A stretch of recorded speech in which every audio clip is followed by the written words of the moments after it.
What's going on, guys? Welcome to the newest episode of All Things LOCS, the show where we're discussing everything related to leadership, operations, culture, and strategies for growth. Now, today we got something really special for you, I think, and it's going to be discussing the lie that keeps every healthcare owner stuck.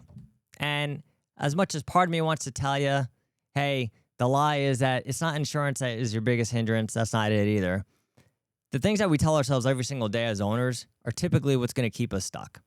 And the mindset that we carry into the business. I know a lot of owners out there, you want to focus on tactics, right? Give me the next thing that's going to increase my revenue or the next little thing that I can do to get more productivity out of my employees. But there's something that a lot of us, majority of owners, tell themselves every single day that they firmly believe. And it's actually the biggest thing that keeps them not just stuck, but ends up creating that, turning them into the biggest bottleneck in their business. And that's what we're going to be discussing today, is what it is, why you develop that mentality. More importantly is how do you get out of it, and how do you really flip it around so you can actually grow your business without burning out. Let's get it going. Now, I want you to really think about this question. How many of you out there have ever said or firmly believe, and maybe you say this to yourself at least once a week, nobody cares as much as I do, or nobody can do it as well as I can. There's nobody as good as me. That's the lie that you're telling yourselves, right? Is that there's nobody that can do the job better than I can. Now, the reality of the situation is, in many instances in your business, that might be the case, right? Maybe you're amazing at talking to clients or talking to patients, and you say nobody can convert patients like I do. Within your business, maybe that's true. Maybe it's not true, right? Or my way of doing this is better. But then you've never tried a different approach. And what I want you to really firmly understand first and foremost is the mentality 100% makes sense. Because if we think about it from the standpoint of when you started your business, how many of you had to do everything for the business, right? You're the person that answered the phone call. Like, you literally answered the phone call, called insurance, maybe you verified the benefits, you got the patient scheduled, you did the intake. You're HR, you're the front desk, you're the doctor, you're the janitor, you're everything, right? And when we say to ourselves, nobody can do it better than I can, it's not based out of ego. It's really based out of the necessity that you had at the very beginning of your business to do everything. And that's a normal entrepreneur mentality, right? Which is, I don't have a staff, or maybe my staff is super small. Maybe it's just me and a front desk person, but maybe it's just me. I mean, I knew somebody who they started out, it was himself and his wife. They're both chiropractors. He was out there marketing. She was the one sitting in the clinic, obviously keeping the doors open. So somebody popped in, but they barely saw anybody else for a while. I remember him telling me we had a handful of patients, 2 patients. That was a win. So you're literally doing everything.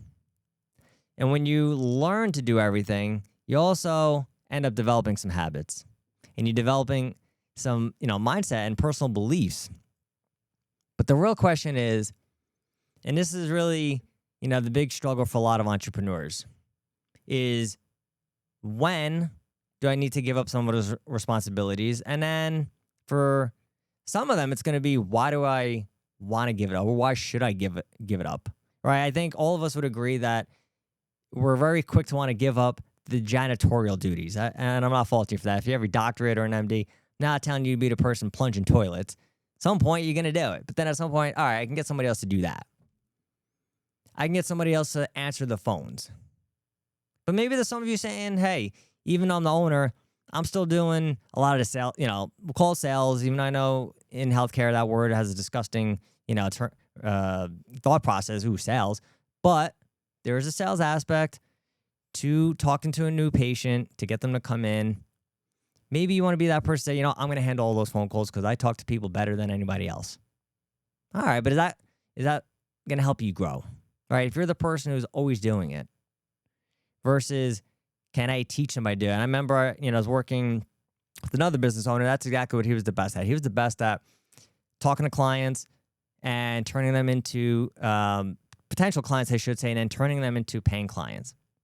And that was his mentality, like, I'm the best at it. And the truth of the matter is he was the best at it within his organization. But his need to be the person to always handle those phone calls was also the biggest reason that he couldn't grow himself. It was the biggest thing that was actually holding the company back. Because like, I have to handle these phone calls, especially if maybe for, you get to a point where you say, all right, some of those cases I can give up. Maybe if it's in healthcare, you might say, all right, they have a patient has Medicare insurance, or if you're a network, say, it's not a big deal. But then maybe the mayor of the town wants to come in. Okay, well, I'll handle that one, all right, because they're a VIP client.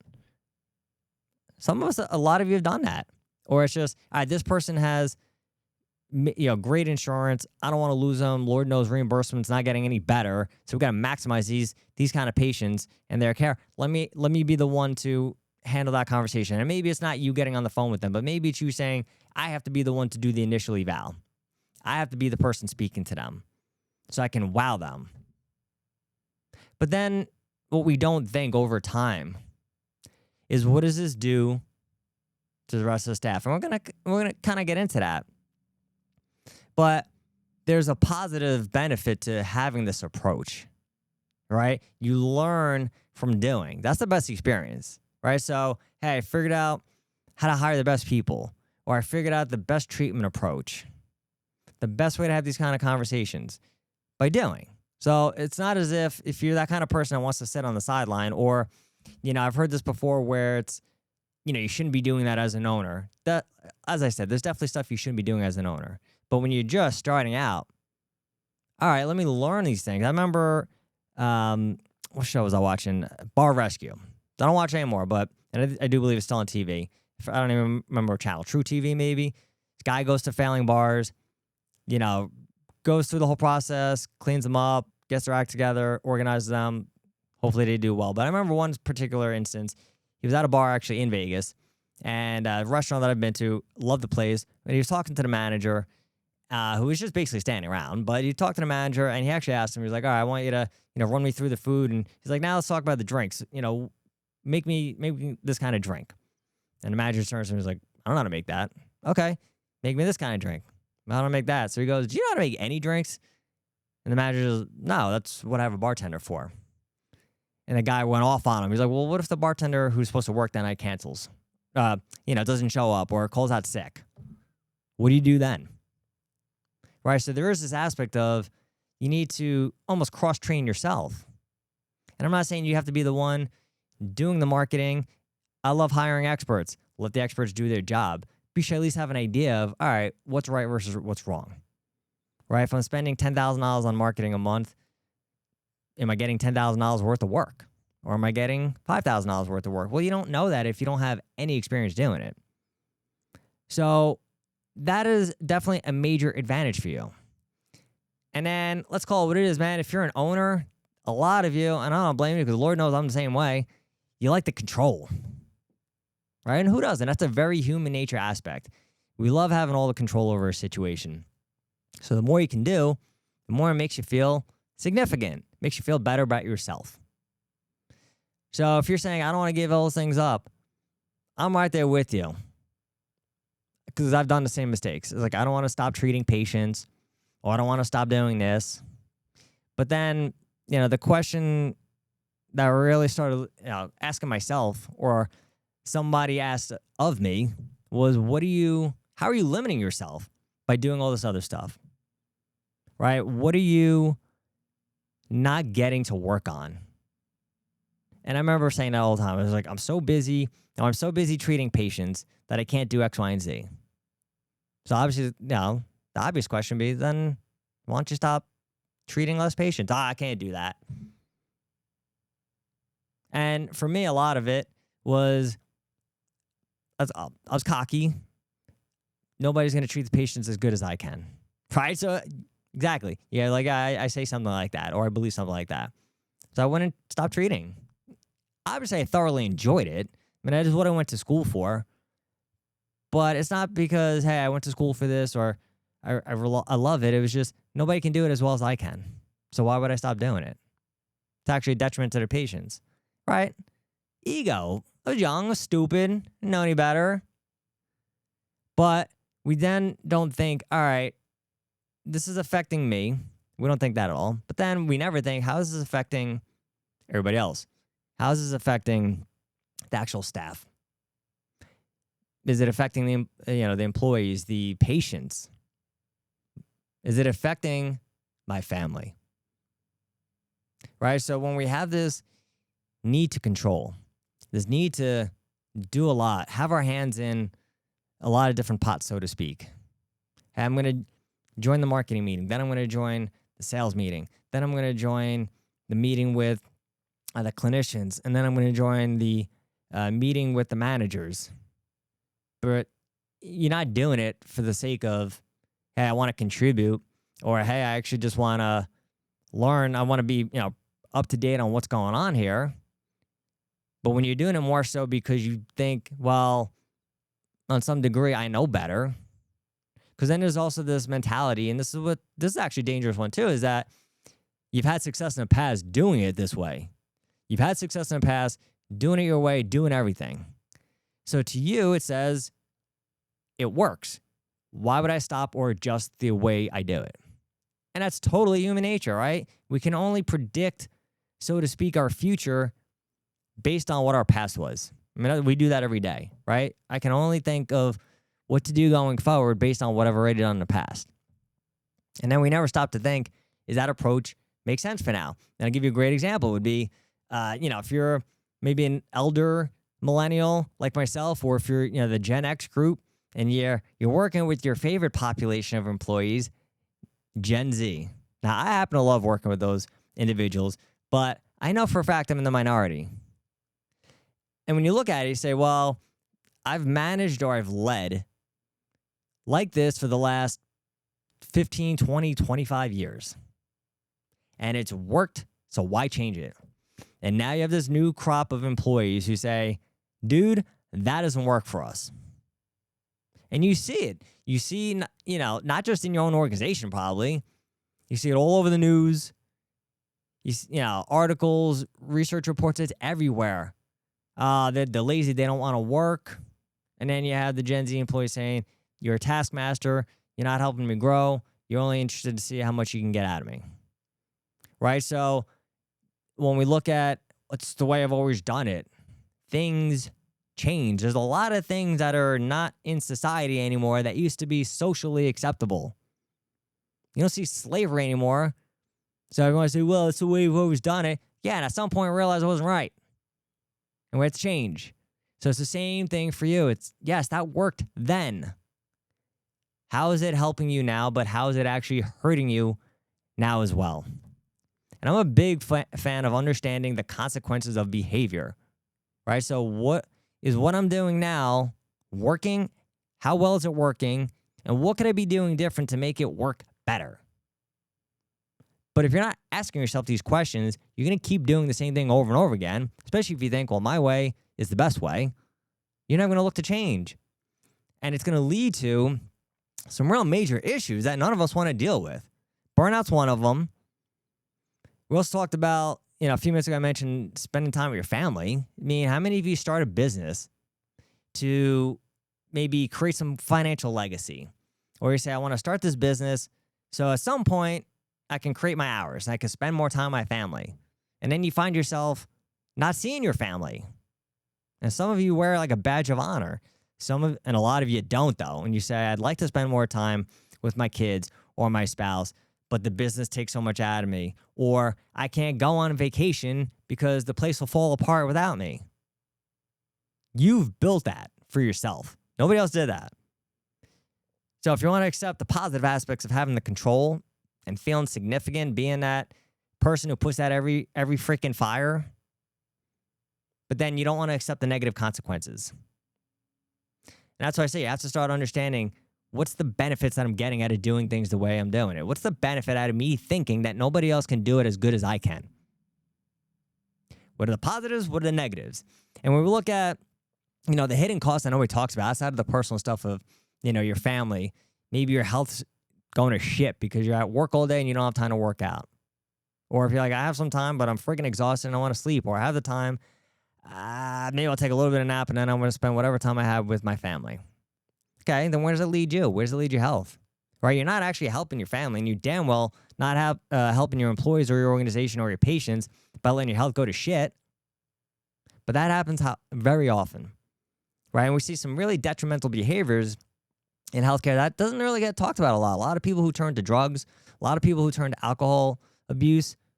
Unfortunately, there's about 300 to 400 physicians every year that commit suicide. I know not all of them are running their own practice. A lot of them are in the hospital system, right? But these are the same kind of issues. You build things where you need to have control over everything and do everything. What does that leave you time for? Now, maybe you're not owning a business and you say, well, thank God I don't own a business. I'm just the one who's the director and kind of running it. It's like, yeah, that's the same scenario, dude. Like, I was that person. I wasn't owning a practice, but I was working my ass off, working 60 plus hours a week. Same mentality. I have to do everything. I have to see the patients. I have to put out all the fires. That doesn't leave me any time to do my notes, which I'd be doing at 8, 9 o'clock at night, like a lot of you. Till my wife, says to me, I'd be working on the weekends. And then my wife, thank God, just sat me down sometime and said, hey, you gonna spend any time with me? Like, right? Simple question. But man, that had unlocked something. I was like, she's totally right. I'm working all that time Monday to Friday. Then I'm working on the weekends, doing, honestly, more freaking notes. I'm answering emails. I was like, when are you going to shut it down? And when are you going to be intentional with focusing on the person who actually really, matters? Like the whole reason you started a business, right? Again, it's financial legacy, family legacy. But then you're not actually spending the time with them. And then when we think about the cost to your actual business, right? What does that tell the employees? If you're the one who's going to jump in and always fix things or do things. And, sometimes, honestly, we do this not even intentionally. And we have a really good heart behind it, right? And talking about delegation here a bit, when I was starting out and I was doing everything I'm describing to you guys. So you say, you don't understand me. I'm the expert here because I did all of this. I would do everything for the staff. My mentality was the more I do for them, the less they have to do. Makes sense, right? Give them more time, to just focus on treating the patient. But then it was also, I'm telling them ways to treat, in my opinion, ways to treat the patient better or things that we could be doing differently instead of understanding how to maybe ask questions, help them learn the process. Right, so here I am saying, I'm doing more for these guys. They didn't even ask me to do it. I just did it on my own to help them out. And they almost begrudged me, right? And I got the sense eventually that it's like on one level they appreciate it. It's like, all right, we get what you're trying to do here, but it's also not helping us. It's stunting our growth. And then I had no idea this was happening, but I was showing them no trust whatsoever. Right? You're basically telling them, I don't think you can do the job. Or maybe you're telling them, I don't think you can do the job as well as I can. What the hell did you hire them for? Right? What did you hire the employee for if you're going to just do the job for them? So maybe it's, this marketing sucks. I want to go with the design I came up with. What are you paying me for? You're actually just wasting your own money. Just do it yourself then. Right? So you're definitely telling them, I don't trust you. And not for nothing, who the hell wants to work for somebody that doesn't trust them? So when we go back, and this is not just a Gen Z versus everybody else mentality, but when you look at that dynamic nowadays, that's one of the biggest, attributes to the discord that they're facing is that you don't trust me. You're not telling. Oh, you got the Gen Z saying, you're not telling me anything. You're not explaining why I need to do this. So that tells me you don't trust me. So why the hell should I trust you and just do the job? And then you got this person saying, well, just do the job. That's what I hired you for. And I get both sides of it. But people want to know they can trust you. Let them do the job. And I know you might say, well, what if they fail? That's how they get better, right? That is exactly how they get better. Now, I totally understand if somebody out there saying, well, we're doing brain surgery, so I can't really afford, this person to fail, or I'm doing spine surgery. Totally get that. You have a system set up for that. I'm going to mentor you. I'm going to show you how to do it. I'm going to assist you with your surgeries. That's different. But we're talking about some simple things that it's really, yes, we make mistakes. Employees are going to cost you patience for sure. You got to accept it. It's really all about how do we just get them better and better. So you're also creating basically a learned helplessness. They stop thinking after a while, right? Because they're like, all right, you don't trust us. So I'm going to just why should I ever try to come up with a solution or do this on my own? You're just going to shut me down. So they end up getting worse. Their critical thinking gets stunted. So then when there are moments where you'd like them to, hey, come to me with an idea. I love when people say that. It's like they do everything for the employee, but then it's like, oh, don't come to me with problems. Come to me with solutions. You basically have been telling them for the longest time, I'm not even going to go with your solution. So why should they even focus on their thought process? So you actually stunted their own thinking, right? And then this ability to say, nobody can do it better than me. What else is it going to cost you? How about the fact that it slows everything down because every decision that happens has to get approved by you, right? You hired a manager and things still get escalated to you. And you're saying, I hired this manager, so everybody wouldn't come to me. Did you ever stop to ask, why does everybody still come to me? It's honestly a simple question, right? But we don't ask that question. We just think, well, I mean, it's frustrating, but, still feels pretty good having everybody come and ask me questions. Tells me I'm needed, I'm wanted. No, it tells you that they've become dependent on you. That's what it tells them, right? So, and you think about what needs to get approved in your office, or maybe it's, only these patients only want to see me. Well, I'm busy today. Now they have to wait. Yeah, or like I ran late on a meeting, so now I'm making them wait. Hiring decisions.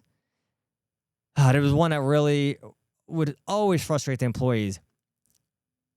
HR decisions related to salaries and bonuses. Right? It was, well, the owner needs to make the decision. The owner doesn't always know how to make the decision and tends to kick the can down the road. So it's 2-3 weeks. Employees, when am I finding out? I don't know what to tell you. Right? It's like, I'm doing my best. So you're actually putting the people who are kind of the intermediaries. Maybe you have a manager who does, a job, or you have maybe an HR individual if your company's big enough, handling certain things such as hiring, raises, bonuses, vacations, what have you. And they can't even make the decision. And it's now impacting the employees. So you're not only impacting the employees, but then you're actually telling everybody, this person I hired to actually do the job, they're not even good at it. So it's really not just obviously hurting everybody else, but then you hurt yourself too. And then what it does is it also makes you think, why did I hire this person? So it creates some internal conflict that if they're still coming to me and I still need to be the one to make the decision, what the hell did I hire them for? They must suck at what they do or just not that good. Should I get rid of them? But I'm also the one to hire them. So what does that say about my hiring process? And I know a lot of you out there don't necessarily, think like this out loud. But 10% of our thoughts are conscious thoughts, the stuff that we say to ourselves, that we register. 90% of our thoughts go completely we're unaware of. That shit's in there. The stuff, that internal conflict, I'm the one that hired them, I can't get rid of them, they clearly not good. And now you're just questioning yourself. And then this need to do more gets jacked up because now it's like, oh shit, I hired somebody bad. Doesn't make me look good for the employees. Let me do more. And again, made these mistakes, so I know. Talked about burnout, right? How much is your gas tank filled up? How much energy is wasted on, I don't want to call them bullcrap tasks, but how much is it wasted on shit that doesn't move the needle? Your job as an owner is to help the business grow. And a lot of you out there say, I want to grow the business. I just don't know how to do it. And oftentimes it's because you're the choke point. You're the thing that's holding it back because maybe a lot of you have so much guts and balls starting a business. There's a time a while ago that I was making, honestly, more money than I ever thought I would make as somebody who was a clinical director. And I remember my parents, they're entrepreneurs, talk about on a decent amount on the show. They would ask me, definitely my family, they're very entrepreneur-oriented. They would ask me all the time, pardon me, why don't you just open your own practice? The answer was always the same. Why would I do that? I don't have any of the responsibilities that this guy has, right? It's one thing to say, if you're working your ass off, you're putting a lot of effort in. Yeah, and at the end of the day, I can go home not having to think, well, gee, what happens tomorrow if, Medicare gets another cut or if United Healthcare, their reimbursement goes down. I didn't think about any of that shit. So I did a great job working with the employees today. I did a great job with the patients. Put my head down on the pillow, get some damn good sleep. No responsibilities. And a big part of that is that decision making you have to have all the time also wears on you and adds to the burnout. So it's not just the physical aspect of it, it's the mental aspect. And when you use your brain capacity for things that don't really require you, who's sitting down trying to figure out what's the next, growth stage for our business or for my business? Right? And so then you're going to turn around and say, I don't have any time to work on the business because I'm so busy in the business. You're not taking the time. Again, you don't need to be the one doing the laundry. You don't need to be the one doing HR. There are plenty of resources for that nowadays, or payroll. It's 2026. I mean, we're halfway to 2027 at this point. So if you're still doing any of that, there is an opportunity for you to free up time and use your brain capacity to help your company grow. And then a lot of you out there also want to say, I don't have any great leaders in the organization. Nobody's stepping up. Yeah, because every time they step up, you push them down. So you're creating a leadership dependence as well. So if you want to create a really great leadership pipeline, maybe you say, I don't want to grow more offices. I don't even want more than one location. I'm good. All right. At the end of the day, if you're in healthcare, you're a leader. Plain and simple. I know a lot of people don't like hearing that, especially employees. But you're a leader. You're either a leader of patients or you're a leader of people. Plain and simple. But the actions that you take day to day, doing everything, controlling everything, have everything run through you, you're literally taking away, maybe if you have a director or a practice manager, regional director, you're taking away any, I don't say power they might have, but you're literally just basically their lame duck, right? It's kind of like what was in the president, they go through the midterm elections, and then typically what happens, the parties flip, right? Because we're very fickle. Say you're not doing your good job, so we vote for the other party typically. And that's the last 2 years of presidency. They can't get anything done. Lame duck presidency. That's what you do to people who are in leadership positions. They can't get anything done because you're doing everything for them. And then a big one that a lot of you never really think of is you've actually put yourself in a position where you make it almost damn near impossible to sell your practice. I know some of you might be saying, I don't want to even sell my practice at this point. Yeah, at this point. But do you just one day want to decide, you know what, I'm going to just close up shop? The last 25, 30 years I spent building this, I just want to one day, close the doors and just put it out of business? No, you want to try to sell your practice. Newsflash, nobody wants to buy any business that's completely dependent upon the owner. And if you remove the owner, does everything fall apart? I mean, realistically, question to ask yourself, can you step away for 2 weeks, maybe 4 weeks without things falling apart? I mean, really, I want you to really sit down and answer that question. And if you can't, if you say, well, yeah, that's why I don't take vacation, dumbass. You have a business that you can't sell. And for a lot of business owners, they look to sell their business once they're supremely burned out. They're running on fumes. Say, I can't take this anymore, right? Screw Blue Cross, screw Medicare, not paying me less than I got paid 25 years ago. I'm done with this crap. Let me get a business broker and sell this thing. Oh, nobody will buy this because it's owner dependent. Nobody will buy this business because I never created any systems, any SOPs. You're stuck now. Are you going to invest what little energy you have left into building out the systems and SOPs necessary? No, probably not. That's why, unfortunately, you see a lot of medical practices just close the doors. It sucks, right? I mean, again, you spent years building something that meant a lot to you and ideally meant a lot to employees and patients. And then it's closed. And I've seen it happen. It's unfortunate and very sad. Or you take the route that a lot of you don't want to take, but it's your lifeline, which is you sell to private equity. And then they don't even pay you necessarily what you were hoping to get paid. But you're like, I got to take something. Thought this business was worth $2 million. It's worth only $1 million. Well, it's either that or nothing, so let me take it. So that's an aspect I know a lot of you think about that later in life. You have to focus on this now. I will go back to a 7 habits of highly effective leaders. One of the 7 habits, think of the end game, right? Have the end in mind. So you got to think, even if you're just starting your practice out, you may only have been in it for a few years, what do I want my end game to be like? And what I really want you guys to think about is, how do we make the shift, right? I touched on it a little bit already, which is focusing on the consequences of behaviors. What are the positive benefits from doing this my way? It allows me to do this, this, this, and this, and this. What are the negative consequences? I'll give you a little story to kind of round this one home for you. I remember I was at and I know I talk about it a lot, but I go to a lot of them. I was at a Tony Robbins seminar, and we did this exact exercise. And for me, in this exercise, this was more about emotions. And for me, my natural emotion, like my go-to emotion, is anger. It's basically programmed in me.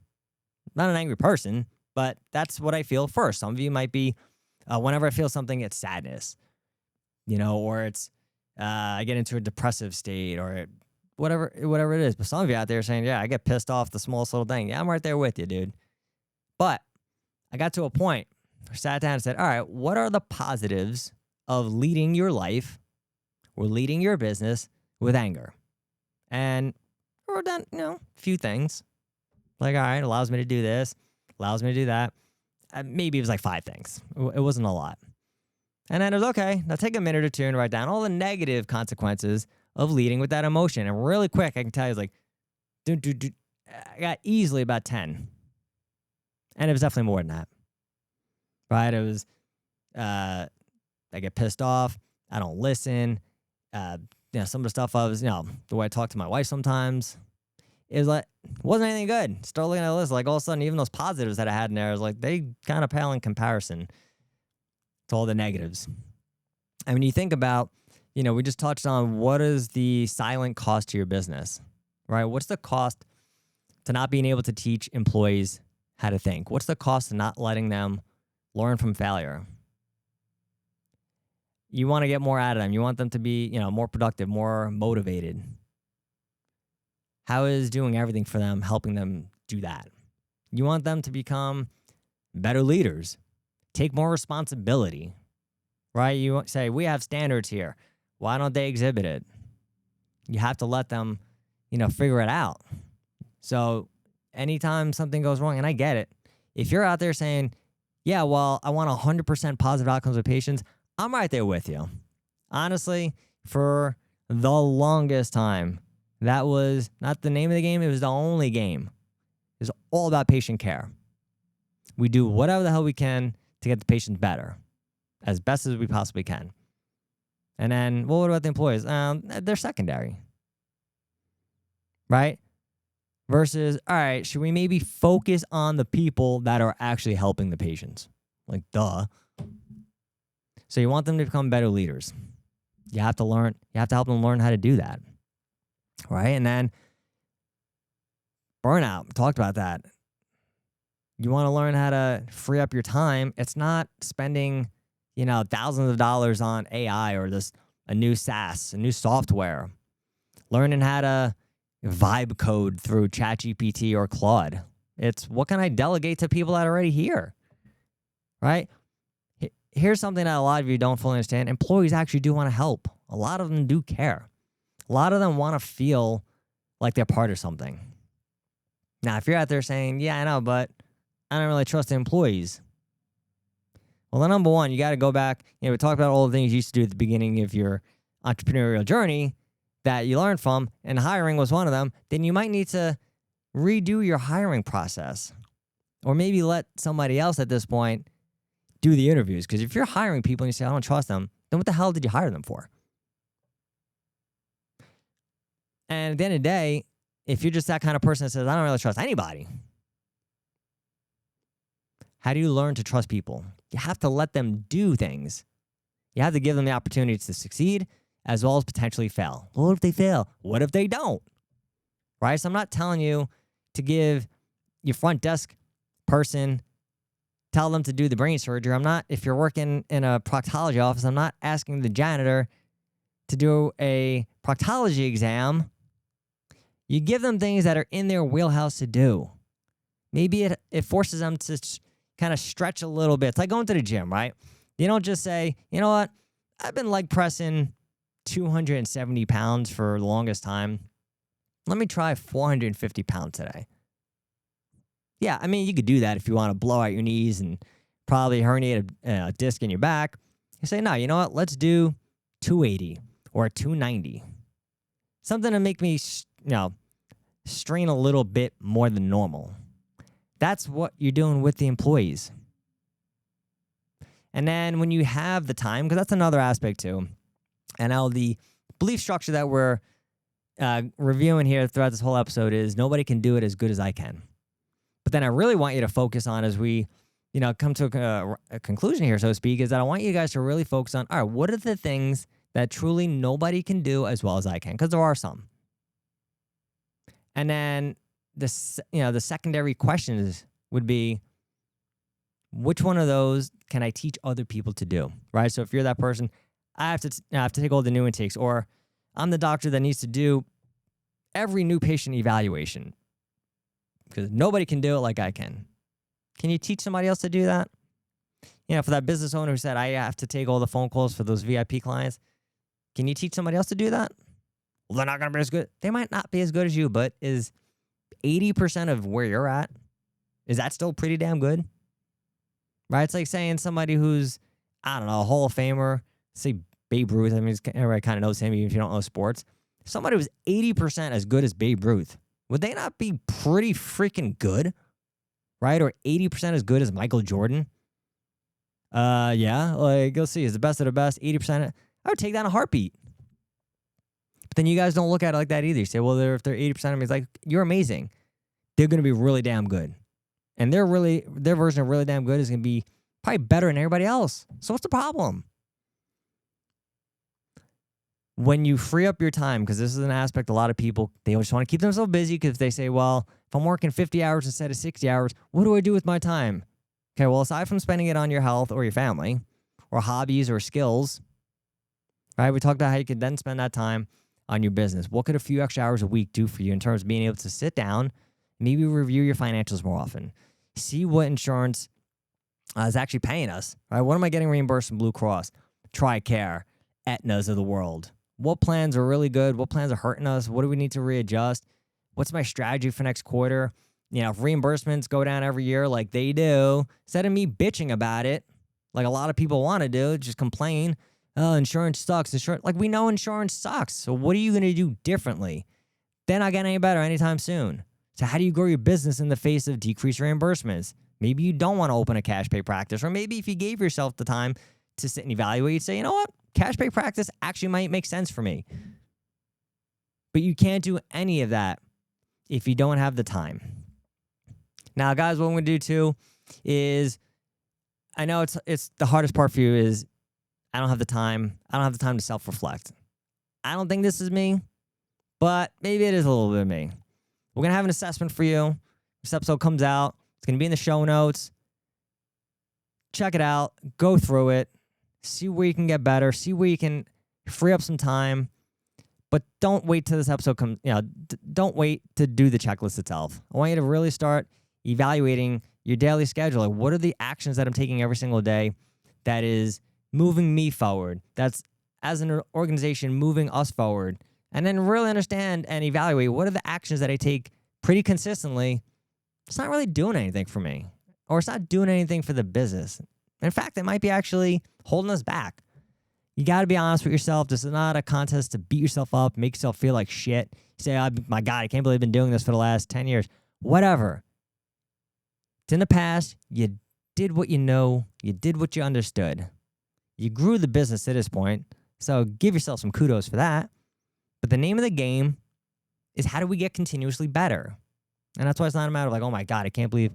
I mean, that's what I did. I can't believe I've been doing this. What the hell is wrong with me? That doesn't do anything. It didn't do anything for me. It was just, all right, what do I need to do now moving forward to make the situation improved? And that, again, that is business, that is life. Continuous and never ending improvement. So I hope you guys got a lot out of this. I'll see you next time. I appreciate you spending time with me. Take care. See you then.